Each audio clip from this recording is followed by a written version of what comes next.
person sees all.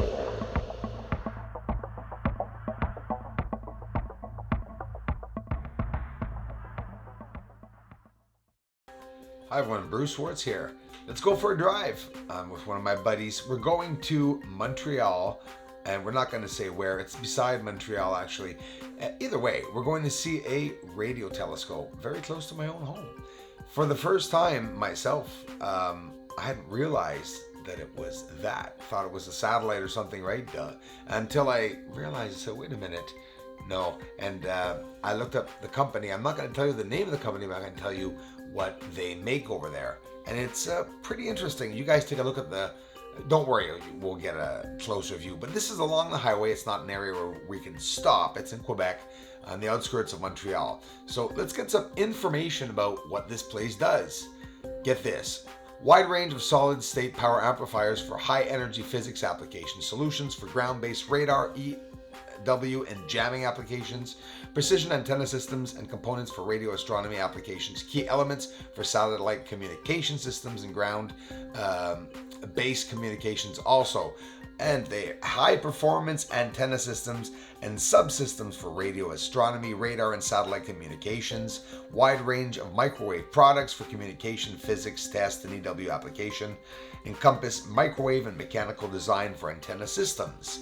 So it's just a regular company, right? But not really a regular company. Microwave products. What do they mean by microwave products? They have frequency converters, HF to UHF power amplifiers, L-band fiber, microwave amplifiers, professional LNB, ultra low noise amplifiers, and they have wideband microwave antennas. 21 meter antennas, 45 meter antennas, and 12 meter antennas. Those are the sizes of a few of the things that they do. Applications also for radio astronomy, satellite communications, high energy physics, and radar electronic warfare. What? So this place makes them, they build them. They have different sizes, different objects they build. So look to the left, I'm going to circle up, and that is where they sit the objects, the radio telescopes, the optical heads. Once they are going to be tested, I imagine you'll see it right over here. So what is a radio telescope? It's a specialized antenna and radio receiver. Guys, they're using this to receive radio waves from astronomical radio sources in the sky.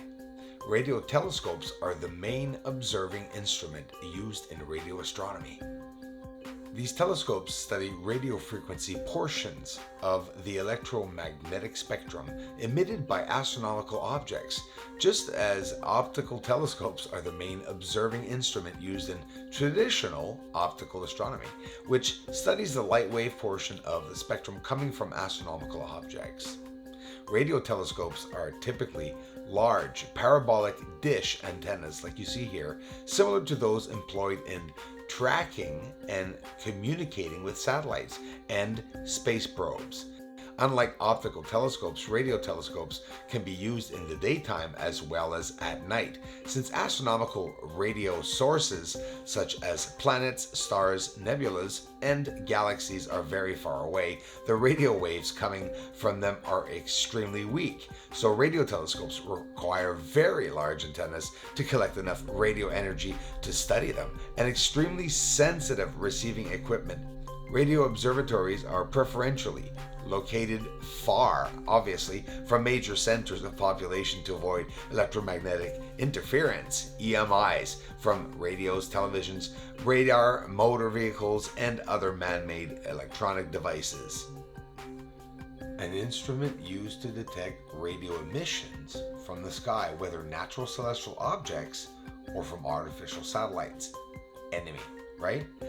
A radio telescope is a specialized antenna and radio receiver used to receive radio waves from astronomical radio sources in the sky.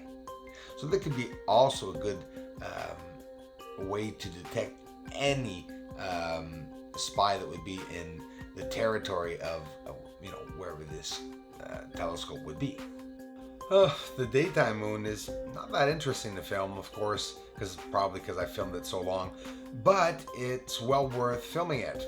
And we're going to talk about some differences today. Seriously, some birds, some bugs, and asteroids. And why do we see asteroids white, and why do we see UFOs white? Well, they're in space. They're probably not in the orbit of Earth, and if they're seen in space, they will be seen white as comets and asteroids are seen. This is the only object I was able to see go by. Any bug or anything that appears in the footage you'll see later on, I leave it in and you'll see the difference very easily, be able to see the differences. When something looks like it's on a trajectory, and this is moving very fast, by the way, so this is just daytime footage, and that only one object went by. It could be a satellite too, right? Do we see them in the day? Who knows? I'm trying to do some experiments to see. We'll see the top left that'll come in here, but then we're gonna go see it, the regular footage, and show you, because I'm zoomed in, right, with the P900. So imagine with the zoom and seeing a bird go by, it would be large enough, and you'll see, I'll show some examples, and you'll also see the bugs, insects or anything that could be floating around the P900. Obviously, if it crosses in front of it with the sun, you can get some reflection too, and that's what often people stump themselves with the UFOs, just another bug there. It's usually just a shadow that appears, but it's very, very easy, trust me, to differentiate the bugs from the UFOs. Why? Because you can see them in their trajectory out of Earth's orbit, in space, or in Earth's orbit. And that's when you see something come into view straight in the center and come towards you instead of go across the screen. So here, obviously, probably an insect very, very close, and it was fast because it was close. It's a bug, and it's making that. A bird that was out probably far enough because I was zoomed out. Actually, I wasn't zoomed out that much. And I try to filter it. Here's another bird. It's going to go by. You can easily see that it's not a UFO. It's so easy to differentiate. But if I add filters to this and then try to make a light appear on the bird and invert it, well, yeah, of course, I could easily stump everyone and pretend it was a UFO by slowing things down. But it's up to you to stay vigilant for that. Keep your eyes open and try to sort through the fakes and the real. Now we're going to go see some fine detail on the surface. That's what a big telescope gives us the chance to see. The lines on the surface, the details. Bottom left, just under Mare Serenatatis, we're going to go see a very close-up surface, and I'll get the same pass that we just had. We'll get in twice as close to see the detail and fine lines on the surface. Thanks for watching.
And this area, I've always been infatuated with it. And yeah, it just so happens it's the South Pole. That's where India wants or says that they would have had a rough landing and landed, and then we never heard from them.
here is my mailing address.